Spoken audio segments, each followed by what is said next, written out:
말씀 보겠습니다. 말씀은 열왕기상 19장 13절에서 14절입니다. 열왕기상 19장 13절에서 14절 말씀 가집니다. 엘리야가 듣고 겉옷으로 얼굴을 가리고 나가 굴 어귀의 섬에 소리가 그에게 임하여 이르시되 엘리야야 내가 어찌하여 여기 있느냐. 그가 대답하되 내가 만군의 여호와께 열심히 유별하오니 이는 이스라엘 자손이 주의 언약을 버리고 주의 제단을 헐며 칼로 주의 선자들을 죽였음이오며 오직 나만 남았거늘 그들은 내 생명을 찾아 빼앗으려 하나이다. 아멘. 말씀 제목은 눌림으로부터의 자유라고 하는 말씀을 나누도록 하겠습니다. 눌림으로부터의 자유라는 말씀을 나누도록 하겠습니다.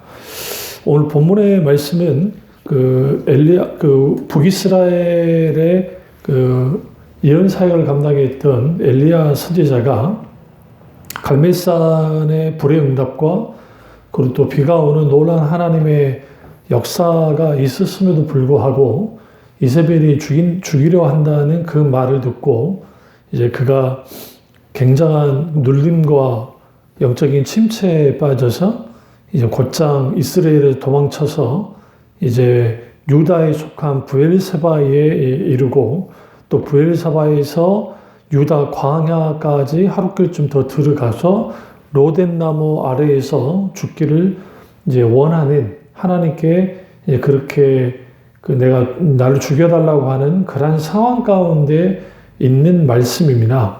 그리고 그런 속에 있다가 하나님께서 천사를 보내셔서 이제 숯불에 구운 빵과 물 한 병을 주고 또 먹고 마시게 하고 또 천사가 그를 어루만져 주면서 일어나 먹게 하는 이렇게 반복하고 그리고 하나님의 산 호렙에 가라고 이제 하나님께서 명령을 하고 엘리야가 이제 40일 동안 이제 호렙산까지 가는 것을 봅니다.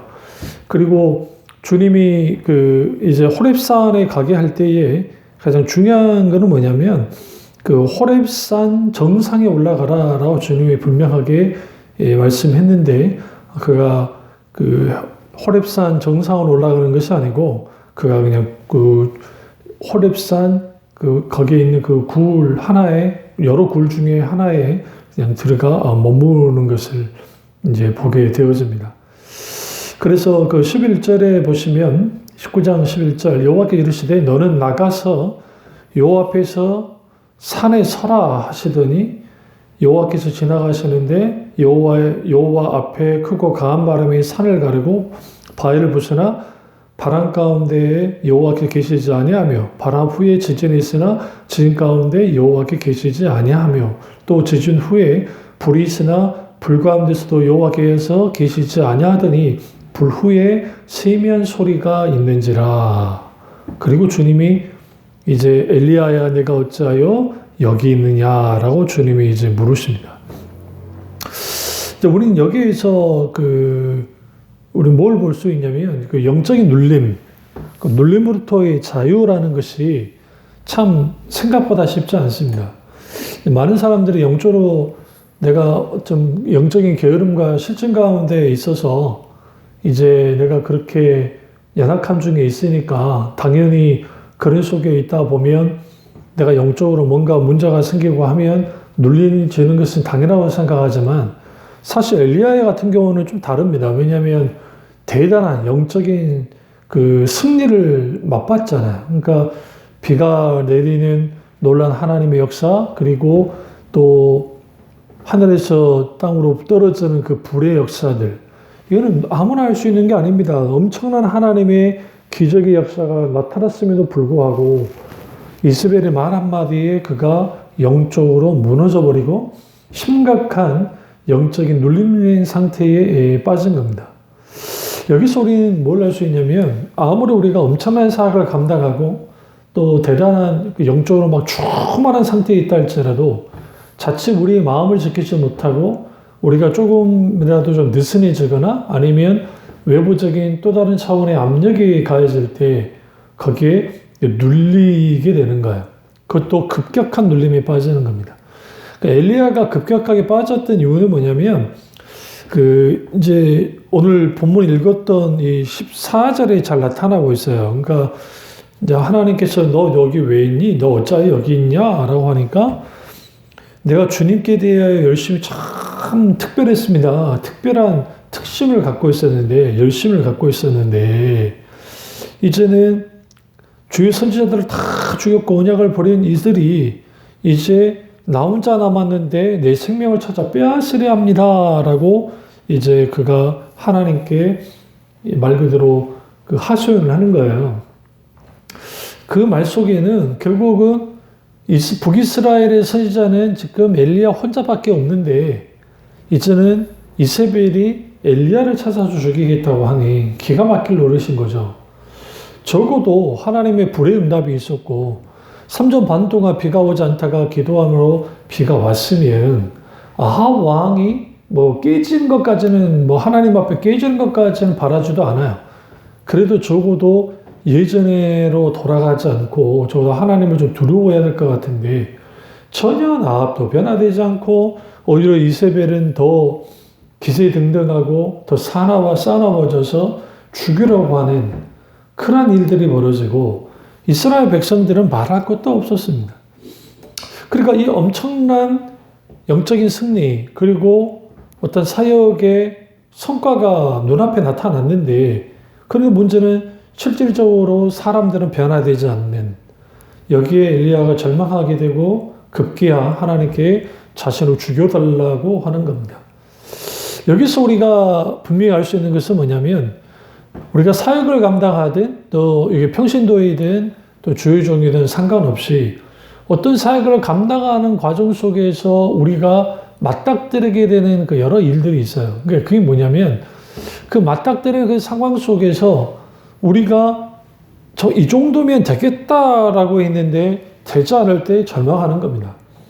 목사님들이 되게 뭐 사역의 확장이 없어서 힘드는 목사님도 계시고 또 의외로 사역은 확장이 됐는데 그 확장된 사역 속에서 그 성도들이 뭔가 좀 변화되고 하면 참 좋겠는데 변화되지 않는 그들의 모습을 보면서 정말 실망하거나 정말 힘들어 하시는 목사님들도 계십니다.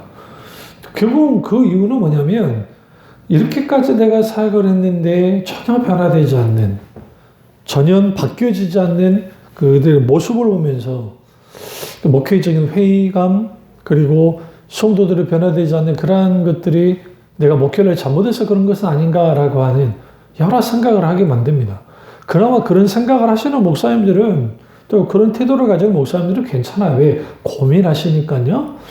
그러나 그저 그냥 숫자 많이 늘어나고 헌금 많이 하고 뭔가 사람들이 많이 모이면 그것으로 족하는 그러한 그 목회자들은 이렇게까지 심각한 영적인 그 침체에 빠지지 않습니다. 왜냐하면 자기에게 주어지는 어떤 콩고물들이 많으면 문제될 게 없기 때문에 그렇습니다. 그러나 엘리야는 자기가 모든 생명을 걸고 사역을 감당해서는 불구하고 사역의 전진이 한 번도 없었던 거예요. 앞으로 전진되는 게. 불의 응답이 있어서 정말 이 아세라와 바알 제사장들을 이제 교훈 수인회가에서 450명을 죽이지만 그 놀라운 그 무너진 재단을 수축하고 놀라운 승리에도 불구하고 그의 사역은 한 발짝도 나아가지 못하는 이세벨이라고 하는 강력한 담에 막혀버리는 그러한 것들이 그를 힘들게 만들었습니다. 근데 여기서 이제 우리가 그 중요한 게 뭐냐면 엘리야가 이때 하나님을 찾지 않았다라는 거야. 그러니까 이세벨이 죽이려 한다는 소식을 들었으면 하나님을 찾아야 되는데 찾지 않았습니다. 당면한 현실과 고통으로부터 벗어나기 바빴고 그는 무작정 회피하고 도망치는 것을 결정했고 실제로 그 일을 감행합니다. 그래서 우리가 이 영적으로 우리가 눌리게 되어지면 크게 두 가지 이제 그 영적인 어떤 감정적인 어떤 현상이 이제 있게 되는데 첫째는 피로감이 생기고요. 두 번째는 무력감이 생깁니다. 피로감은 뭐냐면 이제 지쳐버린 거야. 내가 완전히 지쳐버렸죠. 그러니까 그 지쳐버린 그런 상태에 되니까 마음의 피로, 육신의 피로감이 생기니까 이제는 마냥 무조건 회피하거나 도망치거나 그 상황으로부터 벗어나기를 원해요. 그리고 그 무력감이 되니까 이제는 죽여달라고 하는, 도망친 것까지는 그러는데 이제 무력감 속에서 하나님 앞에 나를 빨리 죽여달라고 하는 엘리야가 그렇게 하는 것입니다. 그때 하나님 하신 일이 뭐냐면 천사를 보내서 빵과 물을 먹여 추스르겠다라는 겁니다. 지금 엘리야는 육신의 피곤함보다는 심령의 피곤함, 영적인 눌림이 심각했습니다. 그런데 의로 주님은 그의 몸을 먼저 추스르게 하셨어요. 그리고 먹고 마셔라 라고 하는 겁니다. 여기서 우리는 참 중요한 게 있어요. 그게 뭐냐면 지금 먹고 마시게 한 이유가 뭘까 하는 거예요. 단순히 음식을 먹고 마시는 것인가? 아니요. 우리가 분명하게 하나님이 원하는 것은 뭐냐면 우리가 이러한 이 스스로의 굴로 파고들어서 스스로 자기를 가두는 그런 것부터 벗어나게 하기를 주님 원하시는 거예요. 그래서 하나님이 여기서 원하시는 것은 뭐냐면 결국은 빨리 털털 털고 일어나 하나님의 산으로 가게 하시는 거였습니다. 그러자면 그가 마음의 쇠잔함과 육신의 쇠잔함은 같이 연결되어 있어요. 그래서 우리가 아셔야 되는 게 너무나 육신적으로 피곤하면 영적으로도 피곤합니다. 그리고 또 심령이 피곤하면 육신도 피곤해지는 것처럼 이 두 가지는 뗄 수 없는 관계에 같이 가게 되어 있습니다. 그런데 엘리야는 지금 뭐 하냐면 죽여달라는 그의 태도 속에서 당연히 음식을 다 이제 먹지 않았겠죠. 마시지 않았겠죠. 자기는 죽겠다 하잖아요. 그러니까 주님 이제 내가 죽기를 원합니다. 지금 넉넉하니 지금 내 생명을 거두시옵소서. 나는 내 조상들보다 낫지 못하니이다. 여기서 얼마만큼 엘리야가 자괴감이 들었는지 알 수 있습니다. 그렇습니다. 우리가 영적인 눌림에 빠지게 되어지면 이런 자괴감에 빠지게 되고 그 자괴감에 빠지게 되면 계속적으로 우리도 모르는 상태에서 계속 처지고 그 다음에 쇠약해지고 더 큰 눌림 속으로 빠져드는 겁니다. 근데 이제 천사를 보내서 주님이 어루만졌고 그리고 일어나 먹으라 했고 그리고 이제 그가 먹고 마셨어요. 근데 이제 재밌는 게 뭐냐면 다시 누웠습니다. 그러니까 이게 뭐냐면 다시 누웠다는 것은 그가 하나님이 주신 천사를 통해서 보냈던 빵과 물을 마셨지만 다시 누웠다. 여전히 그가 마음으로부터의 눌림 또 여러 가지 전인격적인 눌림 속에 있었으니까 그 눌림부터 벗어나지 못한 거예요. 또다시 와서 어루만지면서 일어나 먹으라 했고 내가 갈 길을 다 가지 못할까노라 하는지라 다시 일어나 먹고 마십니다. 그리고 그 음식물에 힘을 의지하여 40주 40야를 가서 하나님의 산 호렙에 이르게 되는 겁니다. 여기서 우리는 분명하게 그럼 주님 왜 먹고 마시게 있는가? 여기에서 여호와의 산에 이르게 하려고. 다시 말하면 우리가 식음을 전폐하고 죽여주십시오라고 할 수 있다는 거예요. 이게 단순히 물리적인 실질적인 그런 밥이나 막 그런 것이 아니라 할지라도 우리가 영적으로 그런 상태에 빠질 수 있습니다. 그러면 우리는 여기에 살 게 뭐냐면 어쨌든 받아 먹어야 돼요. 우리 어떤 시험에 듭니다. 어떤 문제 속에 있습니다. 어떤 고통 가운데 있습니다. 그는 반드시 우리는 설교 말씀에 집중적으로 들으셔야 돼요. 그리고 성경을 집중적으로 읽어야 돼요. 이런 분들 계세요. 내가 너무 힘들고 어려워서 기도도 안 되는데 무슨 설교가 들리겠냐? 아니요. 들리지 않아도 계속 말씀을 들어야 되고요. 찬양을 듣거나 그 다음에 기도를 하셔야 돼요. 그래야 거기로부터 뭐가 되느냐? 이제 추스를 수 있는 힘이 생기고 여호와의 산에 갔다는 말은 곧 하나님을 만나는 자리로 나아가는 거예요. 결국은 영적 눌림으로부터의 자유를 얻으려면 하나님께로 나아가는 자리, 그 자리로 나아가면 가능한 거예요. 그러니까 인간이 연약하기 때문에 엘리야처럼 똑같아요. 우리도 다를 거 없을 거예요.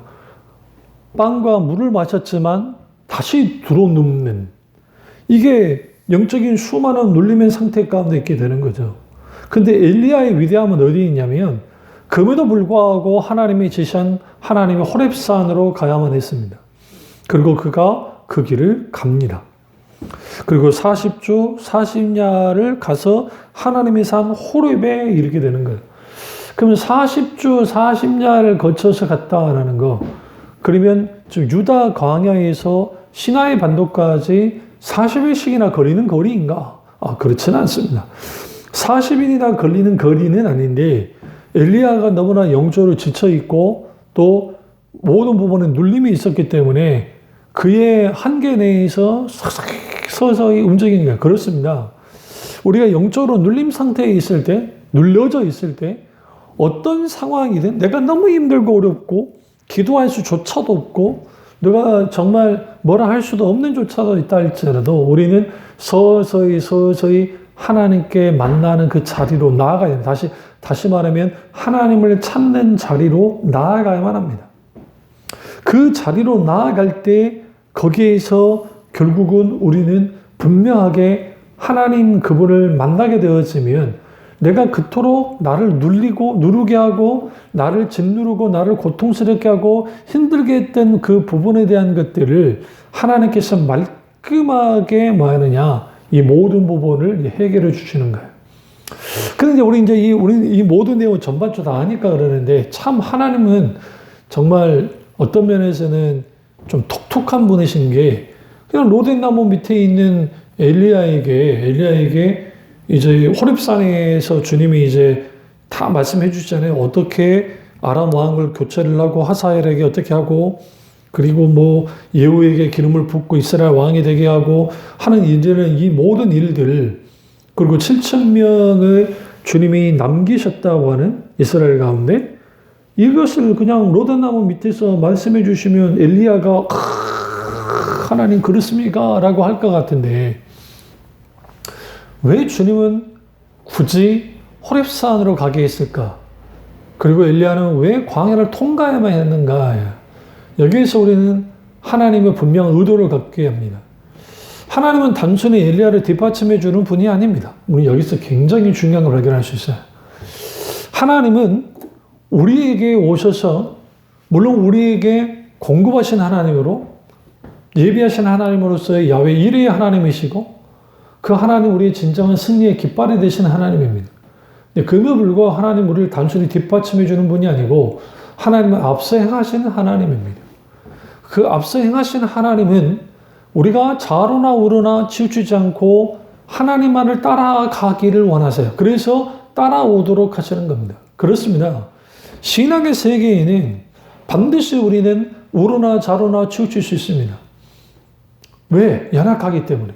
그러나 주는 우리에게 우로나 좌로나 혹은 좌로나 우로나 치우치지 말라고 하십니다. 그리고 하나님과 발맞춰 나오기를, 하나님의 산으로 이르기를, 하나님을 만나기를, 하나님께서 찾아오기를, 앞서 행하시는 하나님과 발맞춰 나아가기를 원해. 왜? 근데 그 발맞춰 나아갈 때 우리는 반드시 광야를 통과해야만 했다는 거예요. 그 광야길을 통과해 나아가는 그 과정 속에서 하나님이 충분히 만지시는 겁니다. 만약에 하나님께서 유다 광야에 있는 엘리야에게 이런 것을 말해도 주님 나는 이제 더 이상 힘이 없어요 라고 했을지도 모릅니다. 그러나 그가 40일 동안의 광야 속에서 자기 혼자 걷는 그 광야, 거기서 그냥 무작정 걷기만 했을까? 그렇지는 않을 겁니다. 쭉 자기의 이때까지 했던 사역을 쭉 돌아봤을 것이고, 그리고 거기에서 여러 가지 고민을 떠안고 그가 가야만 했죠. 아브라함이 모리아산에서 이삭을 바쳐야 될 때 그 브엘세바 있잖아요. 참 재미있잖아요. 그 브엘세바에 있었던 그 아브라함이 이삭을 바치러 갈 때 그 모리아산까지 거리가 3일길이나 되는 길은 아니었다라는 거예요. 근데 그가 하나님께 이제 이삭을 바쳐야 되는 과정 속에서 그가 쭉 걸어가는 거죠. 서서히. 그래서 여러 가지 생각을 할 것이고, 여러 가지 감정적인 것들, 기타 등등, 그 기꺼이 그가 뭐합니까? 하나님께 이삭을 바치잖아요. 물론 하나님이 막으셨지만 이후에 하나님의 아들 예수 그리스도를 대신하여 십자가 못 박혀 죽으시지 않습니까? 근데 이제 그러한 것들처럼 우리는 이 40일이라고 하는 그 걷는 그 기간, 그게 회복을 위한 단초가 되는 기간이 되는 거예요. 그러니까 계속적으로 우리는 말씀이 노출돼야 되고 지속적으로 하나님을 찾고 기도해야 되고 여전히 고민거리를 안고 있더라도 하나님을 찾아야 돼요. 그리고 나아가야 돼요. 그런데 그렇게 함에도 불구하고 인간은 참 연약한 존재이기 때문에 동굴에 들어가 버린 거예요. 그러니까 하나님께서 엘리야에게 호렙산에 가라고 한 것은 단순히 굴에 들어가라는 건 아니었어요. 그럼 호렙산이 어디입니까? 시내산 아닙니까? 시내산 하면 떠오르는 게 누굽니까? 모세 아닙니까? 모세가 시내산 정상에 올랐고 하나님의 정상에 올랐고 그것은 곧 하나님의 임재가 있는 여호와의 산이라고 별칭을 갖고 있는 시내산이에요. 그러면 하나님께서 엘리야에게 호렙산으로 시내산으로 가라고 한 것은 모세가 하나님 앞에 나아가서 하나님의 임재 앞에 나아가듯이 똑같이 엘리야도 하나님의 임재 앞으로 나오라고 하는 하나님의 말씀이었어요. 그걸 모를 리 없는 엘리야가 동굴 안에 들어가 버렸단 말이죠. 그리고 컴컴한 동굴 안에 들어가서 스스로를 가둬버렸습니다. 근데 놀라운 것은 뭐냐면 그 동굴 안에 딱 들어갔어요. 거기에 그렇게 있어버려요. 그러면 이제 뭐 하고 있었겠어요?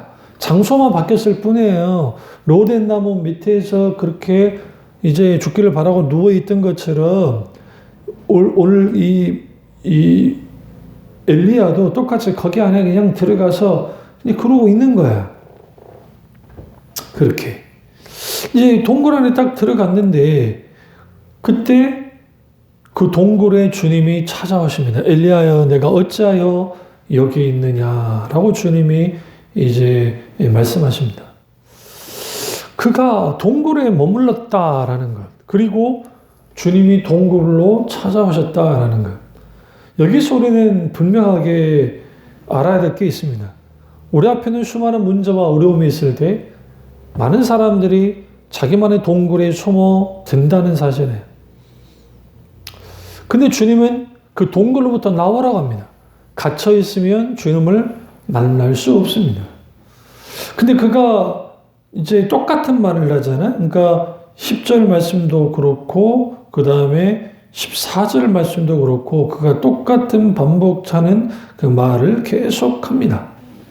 그러자 11절에 여호와께서 이르시되 너는 나가서 여호와 앞에서 산에 서라 하시더니 여호와께서 지나가시는데 막 이제 여기 보면 막 바람을 부수고 막 강한 바람과 바위를 부수고 지진이 있고 근데 그때도 없어요. 하나님이 계시지 않아요.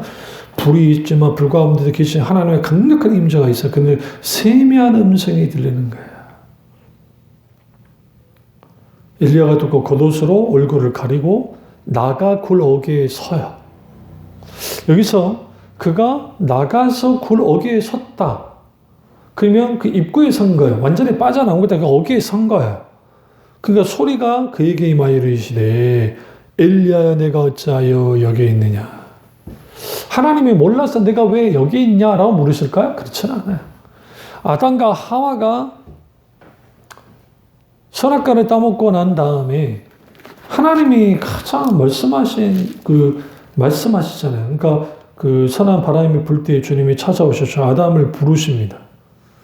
아담을 부르시죠. 그리고 내가 어디 있느냐라고 주님 물으시잖아요. 그러니까 주님을 무서워서 피서 여기 있습니다. 똑같습니다. 영적으로 무너지고 눌려지면 하나님을 피하려고 하죠. 숨으려 하죠.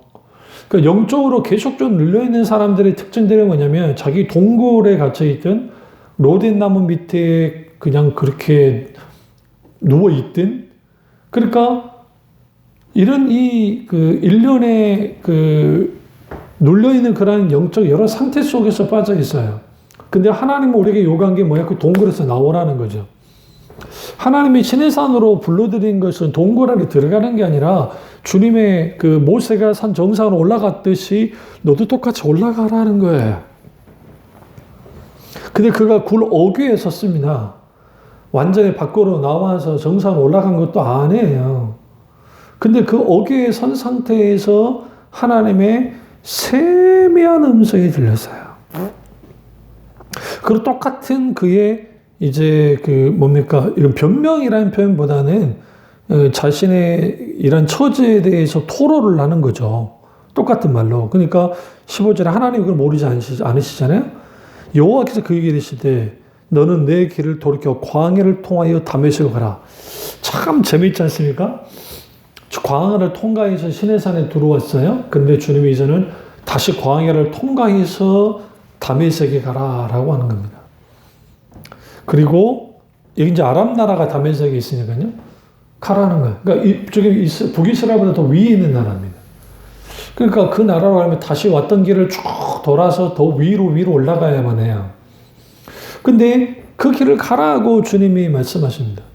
그리고 하나님이 어떻게 그 모든 역사를 이루실지, 그래서 예후에게 기름 부어서 이스라엘 왕이 되게 하고 엘리사를 기름 부어서 대신할 선지자가 되게 하고, 그리고 또 7,000명의 그 신자를 남기게 할 거라고 하는, 그러니까 이 일련의 이 모든 것들을 하나님이 앞으로 이루실 일들에 대하여 분명하게 제시를 합니다.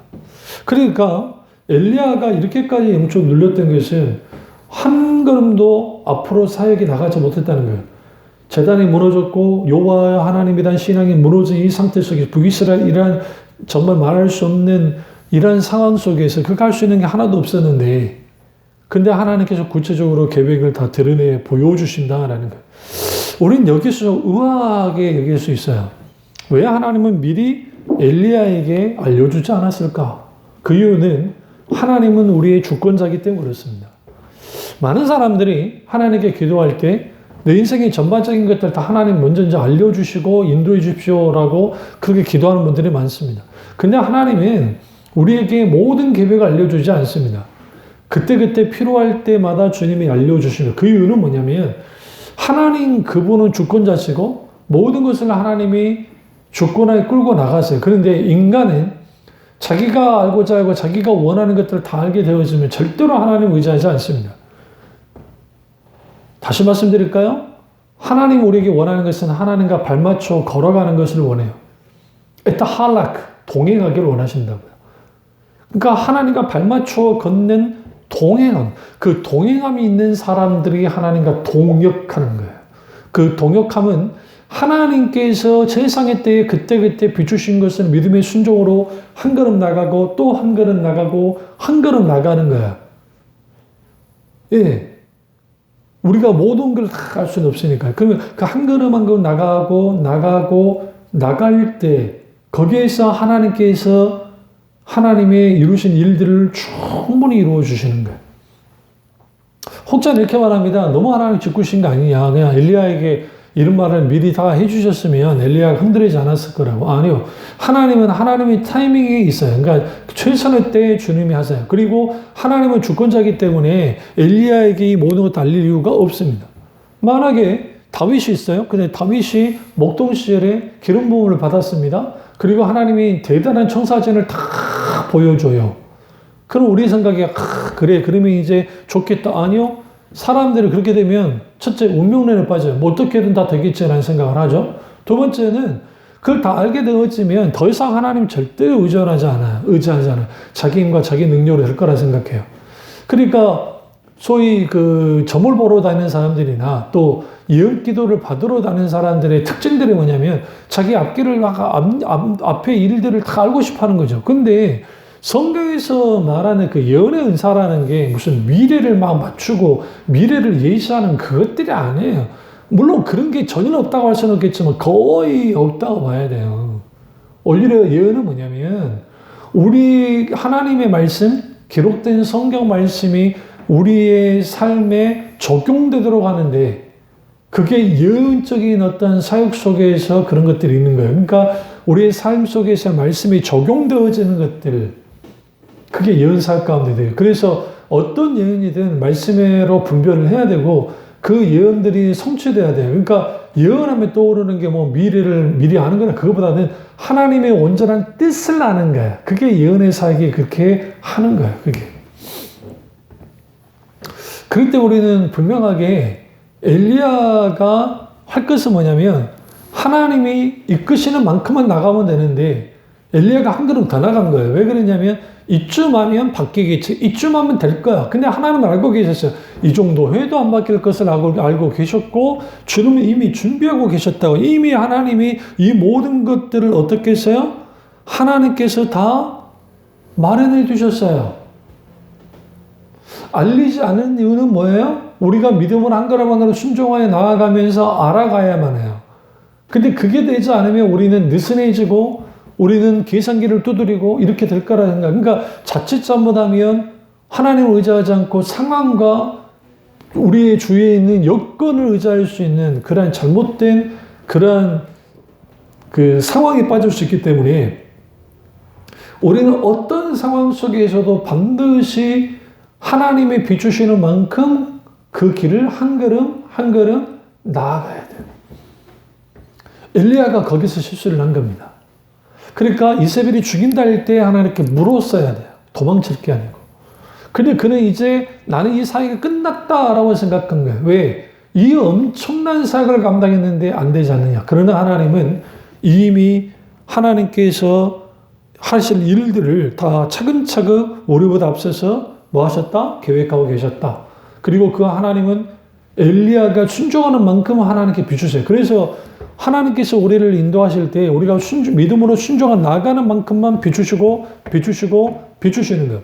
이거 비슷한 예가 그 사도 바울이 이제 그 소아시아에서 하나님의 놀라운 사역을 감당하고 있다가 그의 이제 서서히 사역의 말기가 되어져 가면서 이제 그가 예루살렘으로 돌아가겠다 그러잖아요. 그러니까 이제 사람들이 난리가 나는 거예요. 주님이 이제 놀라운 감동 가운데 그 사도 바울이 이제 예루살렘에 가기를 원하시는 그런 하나님의 성령의 놀라운 감동이 있었고, 그런데 그 갖가지 그 정말 초대교회 귀한 하나님의 사람들이 기도하는 과정 속에서 당신이 가면 거기에 엄청난 핍박을 받고 또 당신은 거기서 죽을 수도 있다고 하는 그런 경고의 메시지가 계속 들립니다. 그러니까 그 사도 바울이 그 나의 달려갈 길에 대하여 예수 그리스도로 해서 자기의 목숨을 버린 것을 정말 이거는 기꺼이 하겠다는 의지를 표현하고 자기를 괴롭게 하지 말라고 말하지 않습니까? 오직 나의 달려갈 주님이 아시기 때문에 내가 뭐 하겠다? 정말 주님께 온전하게 내 목숨을 내놓아서라도 하겠다 하면서 예루살렘으로 갑니다. 그리고 실제로 핍박이 일어나죠. 그러나 그 많은 수의 그 초대교인들이 생각하듯이 이 바울이 거기서 순교하지는 않았습니다. 오히려 그 시대의 세상 끝이라고 할 수 있는 로마로, 중심이라고 하시는 로마로 갔고, 그 로마에서 복음을 전하고, 그리고 로마에서 이제 순교를 합니다. 그러니까 하나님께서 어떤 우리의 사역과 앞길에 대해서 말씀하실 때 믿음의 순종으로 한 걸음 한 걸음 나아갈 때 그 나아감 속에서 하나님이 역사하세요. 그러니까 비춰주세요. 그 부분을. 근데 그럼 왜 주님이 다 비춰주냐면 우리가 감당하지 못해요. 알려주신다 할지라도. 그리고 이게 잘못된 길로 갈 수 있어요. 잘못된 시그널이 돼요. 그것만을 쭉 추구하며 나갈 수 있어요. 초점이 하나님께 아니라 그게 될 수 있다고요. 그러니까 하나님께서 원하시는 것은 하나님 그분의 인도를 따라서 그분의 의중과 뜻에 맞춰서 나가길 원하시는 거죠. 그런 사람들의 영적인 눌림으로부터 벗어나요. 영적 침체로부터 빨리 벗어나요. 왜 우리가 영적 침체로부터 영적 눌림의 상태가 일어나느냐? 그것은 신앙의 균형이 조화가 깨져서 그래요. 그러니까 영적 눌림으로부터의 자유는 결국은 하나님과의 관계, 하나님 의중과 뜻, 하나님과 친밀한 교제, 성령님의 충만한 임재, 그리고 놀라우신 하나님의 말씀, 그 이러한 것들이 이제 다시 살아나고 하나님의 놀라운 은혜의 통치 아래 속에서 우리가 있게 되어질 때 우리는 거기로부터 영적인 눌림으로부터 자유를 얻습니다. 오늘 엘리야는 어떻게 자유를 얻습니까? 예, 주님의 이 청사진 제시, 하나님이 이미 하고 계시는 그 사역의 제시가 그로 하여금 어떻게 하느냐. 19절에 엘리야가 거기서 떠나 사와스 아들 엘리사를 만납니다. 엘리사가 어디 있는 사람이에요? 북이스라엘입니다. 북이스라엘에 들어갔습니다. 지금 이스라엘이 뭐하고 있습니까? 엘리야를 잡아다가 죽이려고 하는 상황입니다. 근데 그가 북이스라엘로 돌아갔고 그리고 엘리사를 자신의 제자로 삼습니다. 여기서 우리는 분명하게 알 게 있습니다. 결국은 영적인 눌림으로부터의 자유는 내가 단순히 기도만 많이 하고 말씀만 많이 냅다 본다고 해서 벗어나지는 게 아니에요. 근본적으로 내가 눌려지는 이유가 뭔가. 엘리야 같은 경우에는 더 이상 할 일이 없다고 하는, 더 이상 사역을 감당할 수 없다고 하는 자괴감, 무너짐, 피곤함과 무력감, 이런 모든 것들이 그의 어마어마한 영적 승리 후에 탁 다가온 거죠. 초점이 하나님이 아니라 현상과 상황, 이세벨이라는 존재에게 뒀을 때 된 거예요. 이 엄청난 하나님의 사람, 믿음의 사람도 그렇게 되는데 하물며 우리도 말할 것도 없습니다.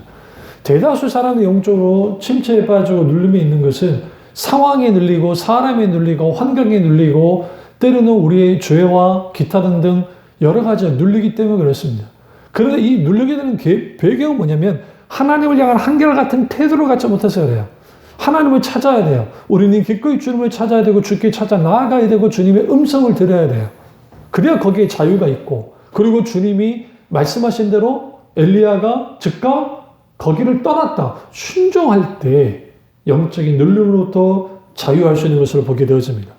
오늘 이 말씀을 듣고 있는 우리 여러분들이 영적으로 눌려 있다고 한다면 오늘 엘리야가 이렇게 눌려졌던 것, 우리도 눌려지는 이런 영적인 눌림과 이러한 환경의 눌림과 사람으로부터 눌림과 관계의 눌림, 기타 여러 가지 눌림이 있겠지만 그 눌림이 결국은 나로 하여금 나를 이렇게 정말 죽을 것 같은 고통 가운데 내몰기도 하지만 오히려 거기에서 하나님을 깊이 만나고 거기에서 다시 하나님께로부터 영적인 공급을 받게 되어졌을 때 다시 믿음을 한 걸음만 나아가면 궁극적으로 하나님께서 우리를 승리케 하시고 회복케 하시고 그리고 드높여 주십니다. 이 말씀 우리가 굳게 붙들고 영적인 눌림으로부터 자유하는 교들 되시기를 주님의 이름으로 축원합니다. 기도하겠습니다. 사랑의 주 역사의 주 은혜의 주님, 우리가 정말 영적인 눌림으로부터 자유를 누릴 수 있도록 하나님이 만져주시고 어떠한 상황과 환경 속에서도 믿음으로 온전히 승리할 수 있도록 은혜 베풀어 주시옵소서. 주님마다 혼란과 받기 원하고 예수님의 이름으로 기도드립니다. 아멘.